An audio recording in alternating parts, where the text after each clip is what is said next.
What happens when Hollywood's most legendary action hero meets daytime television's most controversial panel? You won't believe what unfolds when Harrison Ford sits down with the View hosts for what was supposed to be a routine promotional interview.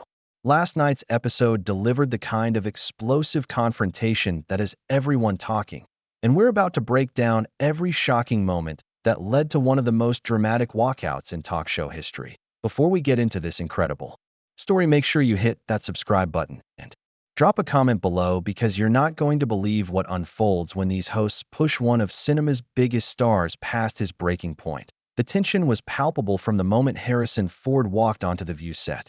What started as standard promotional banter for his latest project quickly transformed into a powder keg of political disagreements and personal attacks that nobody saw coming. The 81-year-old actor, known for his no-nonsense attitude both on and off screen, found himself facing a panel that seemed determined to corner him into controversial territory he clearly had no interest in exploring. That it all began innocently enough. Ford settled into his chair with that familiar Han Solo smirk, ready to discuss his upcoming film projects and reflect on his decades-long career. Whoopi Goldberg opened with the usual pleasantries, asking about his preparation for physically demanding roles at his age. Ford answered with his characteristic dry humor, joking about his stunt coordinators treating him like fragile cargo these days. The audience laughed, the host smiled, and everything seemed perfectly normal for a daytime television appearance. But Sarah Haynes had other plans. As soon as there was a natural pause in the conversation, she pivoted hard into political territory, with the kind of loaded question that makes publicists break out in cold sweats. "Harrison, you've been pretty vocal about environmental issues over the years," she began, her tone deceptively casual. "Given your passion for climate change activism, how do you reconcile that with your extensive use of private jets and multiple homes around the world? Don't you think there's a bit of hypocrisy there?" The question hung in the air like a bomb waiting to explode. Ford's expression shifted almost imperceptibly, but those who know him well could see the warning signs. His jaw tightened slightly, and he leaned back in his chair with the kind of measured pause that usually precedes either a diplomatic deflection or a volcanic eruption. "Well, Sarah," he replied, his voice carrying just a hint of edge, "I think most people understand that sometimes personal circumstances and professional obligations create complexities that aren't always black and white." Joy Behar, never one to let a moment of tension pass without amplification, immediately pounced on his response. "But Harrison, come on," she interjected with that trademark laugh that sounds more like a weapon than an expression of humor. "You can't really expect people to take your environmental advocacy seriously when you're flying around in private jets more than most people drive to work. I mean, that's like a chain smoker telling people about the dangers of tobacco, isn't it?"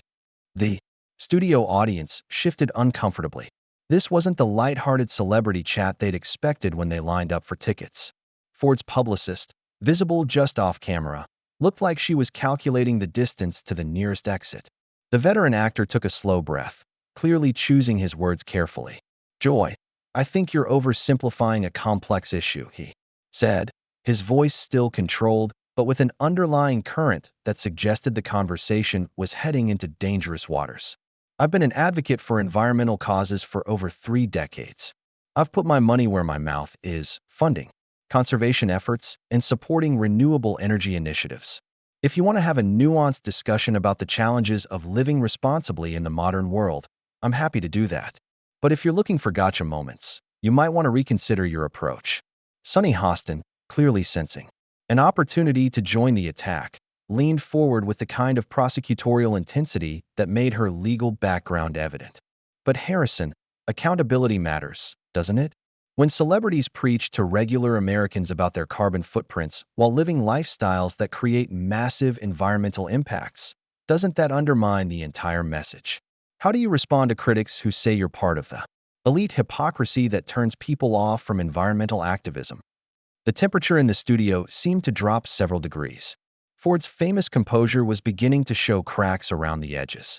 His hands, which had been casually resting on the chair arms, were now gripping them with white-knuckled intensity. "Sonny, I appreciate your passion," he said, his voice taking on the kind of dangerous quiet that anyone who'd watched his movies would recognize as a warning sign. But I think you're making some pretty significant assumptions about my lifestyle and my motivations that aren't based on facts. Whoopi, perhaps sensing that the conversation was spiraling beyond the usual bounds of daytime television discourse, attempted to steer things back to safer ground. Let's talk about your new project, she suggested, but her attempt at redirection was immediately steamrolled by Ana Navarro, who seemed determined to escalate the confrontation.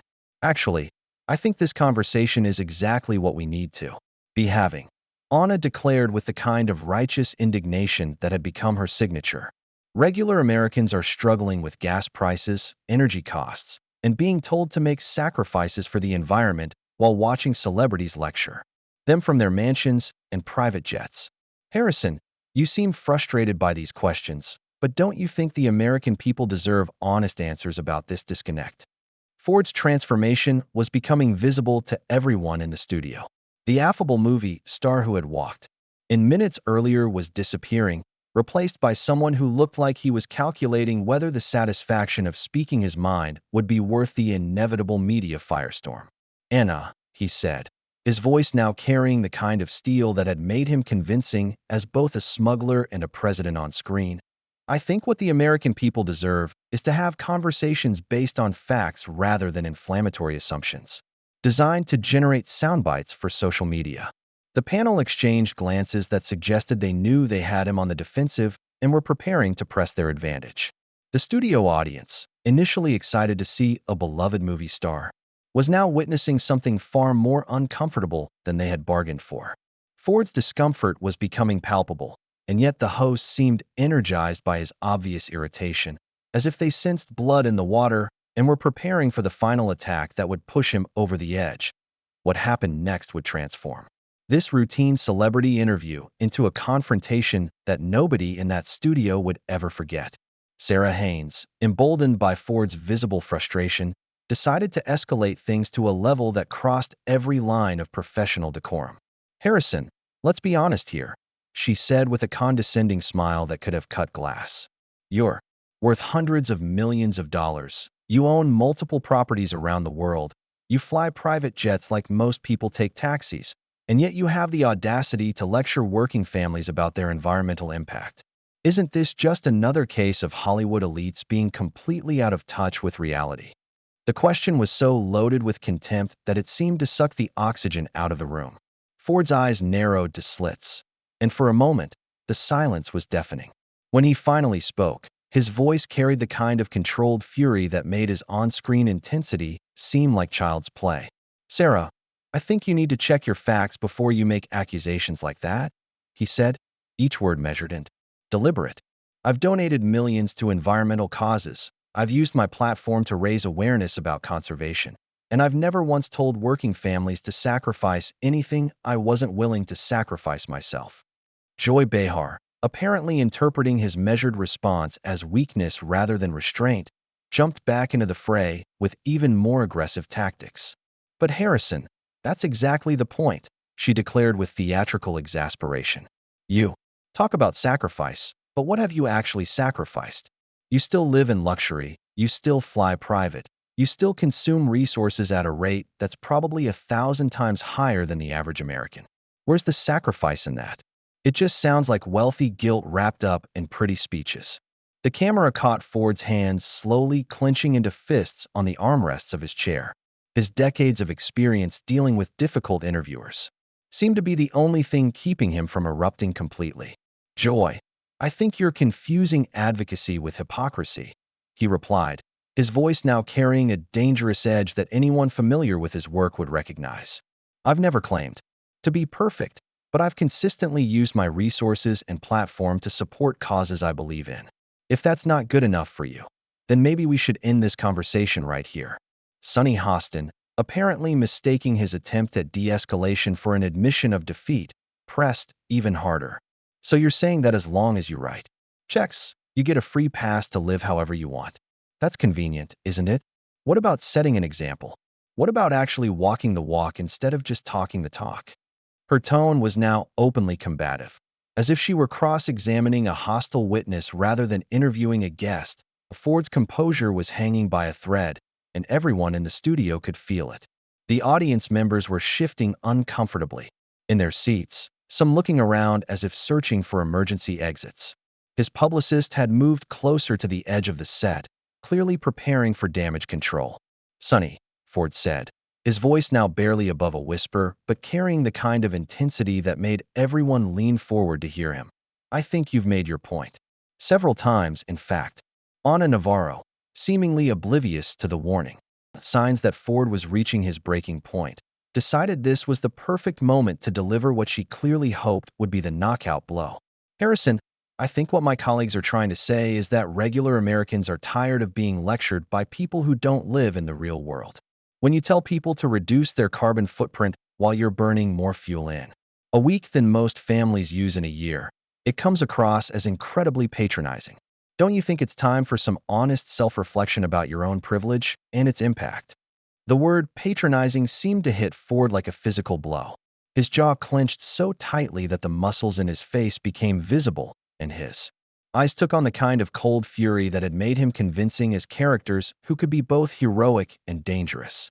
"Anna," he said, his voice now carrying the full weight of 4 decades of Hollywood gravitas. "I think you need to be very careful about the assumptions you're making and the tone you're taking with someone you've known for all of 15 minutes. Whoopi, finally recognizing that the situation was spiraling completely out of control, made another desperate attempt to salvage the interview. "Look, everyone's passionate about these issues," she said, her voice taking on the kind of forced cheerfulness that suggested panic beneath the surface. "Maybe we should take a step back and—" But Joy Behar, apparently intoxicated by the confrontation, cut her off mid-sentence. "No, Whoopi, I think this is important," she declared with the kind of righteous indignation that had become her trademark. "Harrison came here to promote his movie, but he's also put himself out there as an environmental advocate. If he can't handle questions about the contradictions in his lifestyle, maybe he shouldn't be using his platform to lecture people about climate change." That was the moment everything changed. Ford's transformation was visible to everyone in the studio as his famous restraint finally reached its breaking point. He leaned forward in his chair, his eyes locked on Joy with laser-like intensity. "Let me get this straight," he said, his voice now carrying the kind of quiet menace that had made him one of cinema's most convincing tough guys. "You invited me here under the pretense of promoting my work, and instead you've spent the last 10 minutes making personal attacks based on assumptions and half-truths. Is that what passes for journalism on this show?" The studio fell completely silent except for the hum of cameras and lights. Even the crew members seemed frozen, sensing that they were witnessing something unprecedented. Sarah Haynes, apparently unable to read the room or recognize that she was poking a sleeping dragon, decided to double down on the confrontation. "Harrison, we're asking legitimate questions about public statements you've made. If you can't defend your positions without getting defensive, maybe that tells us something about the strength of those positions." Ford's response was immediate and devastating. He stood up slowly, his full height and presence suddenly dominating the set in a way that made everyone else seem smaller. "Sarah," he said, his voice now carrying decades of authority and barely contained rage. "What this tells me is that you've confused attacking your guests with actual interviewing. There's a difference between asking tough questions and setting up ambush attacks designed to generate viral moments." He began reaching for his microphone, his movements deliberate and controlled. "I've been doing interviews for 40 years, and I can tell the difference between journalists who want honest conversations and people who just want to score points." The host seemed stunned by the sudden shift in power dynamics. The man who had walked in as their guest had transformed into someone who clearly wasn't going to tolerate their tactics for another second. But instead of recognizing they had pushed too far, they made the fatal mistake of doubling down on their aggressive approach. Joy Behar, apparently unable to process that she was losing control of the situation, launched into what would become the final straw. "Oh, come on, Harrison," she said with a dismissive wave of her hand that was pure condescension. "You're being way too sensitive. We ask tough questions of everyone who comes on this show. If you can't handle it, maybe daytime television isn't for you." Her laugh was sharp and mocking, echoing through the silent studio like a slap in the face. That laugh would prove to be the sound that broke Harrison Ford's legendary restraint completely.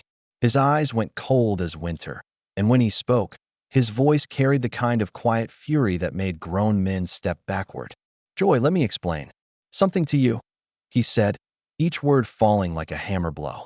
"I've faced down directors who thought they could intimidate me, studio executives who tried to manipulate me, and reporters who actually knew how to do their jobs. What I won't do is sit here and be disrespected by someone who thinks attacking guests is the same thing as asking legitimate questions." The tension in the studio was now so thick you could cut it with a knife. Camera operators were adjusting their angles to capture every moment of what was clearly about to become television history. Ford's publicist had moved into position near the exit, her face a mask of professional crisis management. But the hosts, incredibly, still didn't seem to grasp the magnitude of what was happening. Sunny Hostin, with the kind of prosecutorial arrogance that had apparently served her well in courtrooms but was spectacularly backfiring on daytime television, decided to make one final attempt to regain control. "Harrison, you're proving our point exactly," she declared with theatrical smugness. "You came here to promote your movie, we asked you about your public statements on environmental issues, and now you're having a meltdown because you don't like being held accountable. This is exactly the kind of entitled celebrity behavior that turns people off." The word meltdown was like throwing gasoline on a fire. Ford's transformation was complete, and the gentle movie star who had walked onto the set was now completely gone, replaced by someone who looked capable of the kind of controlled violence that had made him convincing as an action hero.